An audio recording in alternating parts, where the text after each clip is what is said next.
my relationship with social media is a love-hate relationship. It's constantly evolving, but I think it's something that everyone has made peace with or eventually will have to make peace with, because it's there and you have to see it as entertainment and what it has, the purpose it has to serve, and then have to realize that there's an actual world and a life out there.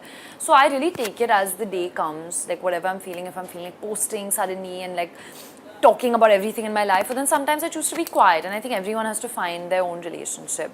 Right now I'm in the validation seeking phase. I think I'm going through like an ahana spiral, but that's because I'm like reading everything. Has it been easy as an actor when you're always trying to be perfect, right? And because Ahana goes through it, I want to ask you as well, because you are pretty secure there too, looking perfect. I'm sure you've had your insecurities now. That's why I said, but now I feel like you're slightly in more control of how you're feeling at a particular day, whether you have to look that further, whether you have to be a certain way. Because a lot of women go through that so much, right? Yeah, I think the way I looked was never a thing I used to worry about that much. I used to be more worried about what people think of me as a person and if I'm good enough for people. I think that was more of, so I think everyone deals with their own insecurities and their own like self-worth issues. So that was more of a thing. And I do feel like right now I'm just okay being myself. Like if that means, and like I'm so happy I don't have FOMO anymore, because my biggest downfall in life used to be FOMO. That I used to just want to be everywhere, doing everything, pleasing other people all the time.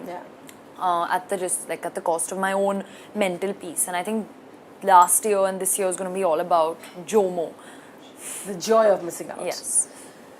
You've always stood by the fact that there are certain kind of films that you will not do. But it becomes difficult, right? A lot of people say we'll have to have a balance of it, but you're very clear about things that you don't want to do as well. I remember that episode so well, and we had a small discussion about when you went to coffee and you stood right in front of Vijay and you said that, I'm not okay with that film. It didn't work for me. It's a great film. But you were being yourself because that's what you believed in. And I feel like even the choices you make often reflect that.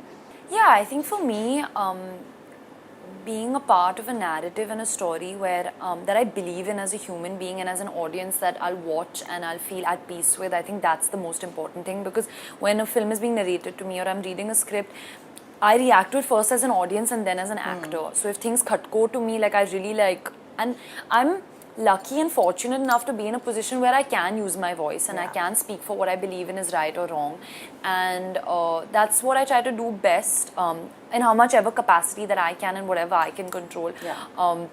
And at the end of the day, cinema, all types of cinema should be made, and everyone, like there's freedom of speech for a reason, and people should be allowed to express what they feel, and I like watching all kinds of movies, and also at the same time people have a responsibility, so it's a tricky situation, but yeah, I think I do the best that I can in the position that I'm in, because as a young female actor, just having agency and having the power of choice is the biggest tool that we have, and we have to use it in the most responsible and best way, and to each their own, honestly.